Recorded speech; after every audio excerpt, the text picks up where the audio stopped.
Je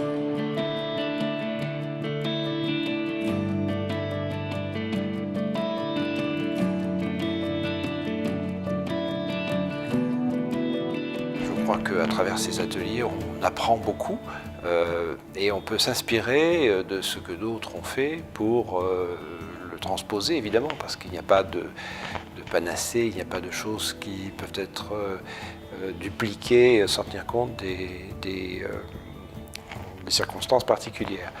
Mais ce qui me frappe, c'est qu'il y a une grande diversité d'initiatives, particulièrement dans ce domaine des transferts des migrants. Ça correspond d'ailleurs à deux objectifs du Pacte mondial pour des migrations surordonnées et régulières: permettre une plus grande contribution des migrants et des diasporas au développement de leur pays d'origine, et puis d'avoir aussi des transferts financiers qui soient moins coûteux, plus rapides et plus sûrs, et de faciliter l'inclusion financière des migrants. Les deux sujets sont connexes parce qu'il s'agit non seulement de permettre aux transferts financiers qui sont une somme absolument considérable, dont on sait maintenant qu'ils pèsent plus que les investissements directs étrangers et 3 fois l'aide publique au développement.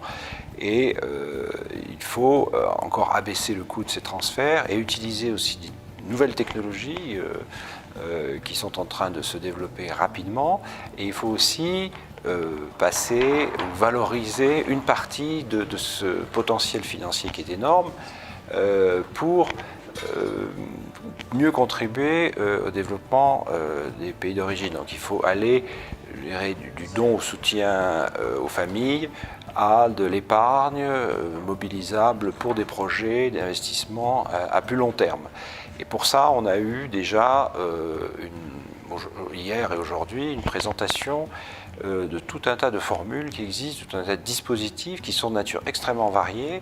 Et c'est ce foisonnement, cette créativité que je trouve très intéressante.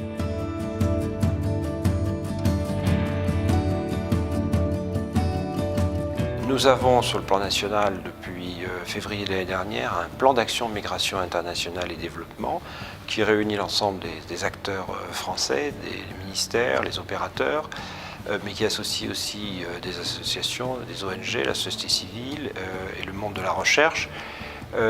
Et un des points d'application de ce plan d'action, c'est justement la valorisation et l'optimisation du potentiel financier, mais aussi d'expertise des migrants. Le président de la République, le président Macron, a aussi accorde une grande importance au rôle des diasporas africaines. Il a réuni d'ailleurs une conférence en juillet dernier sur ce thème.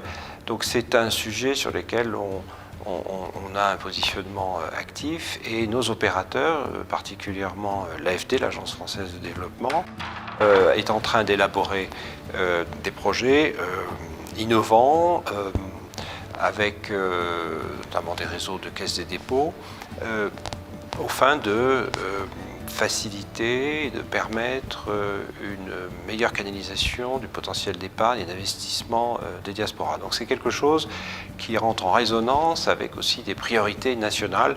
Donc il était, je dirais, logique que la France utilise la présidence du processus de Rabat pour consacrer un atelier. Nous avons fait ça conjointement, évidemment, avec la Belgique et avec le fort appui de l'ICMPD, qui a le secrétariat du processus de Rabat, mais il y a une bonne convergence d'objectifs, et nous espérons que tout ça va porter ses fruits, car ce qu'il faut maintenant, c'est passer dans une phase de concrétisation.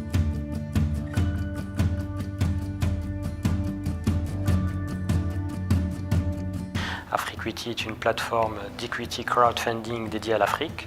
Concrètement, c'est une plateforme digitale d'investissement qui permet à des investisseurs internationaux, et notamment ceux de la diaspora africaine, d'investir dans des PME et des startups innovantes qui opèrent en Afrique. Concrètement, les investisseurs peuvent investir à partir de 100 € pour financer des projets qui lèvent un minimum de 100 000 €. Aujourd'hui, Afriquity est une plateforme accessible 24/24, 7 jours sur 7, grâce au digital, avec un niveau de sécurité aux grands standards internationaux, et surtout, ils peuvent effectuer un acte d'investissement et de paiement 100% en ligne et 100% sécurisé.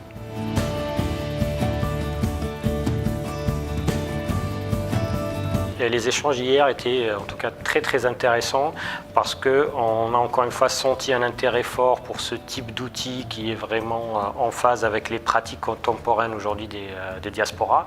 Comme ce que j'ai dit tout à l'heure, ce sont aujourd'hui des personnes très connectées parce que le digital leur permet d'être en contact quasi instantané avec le continent et donc pouvoir investir avec cette facilité mais toujours avec un souci de transparence et de sécurité correspond parfaitement à leurs attentes.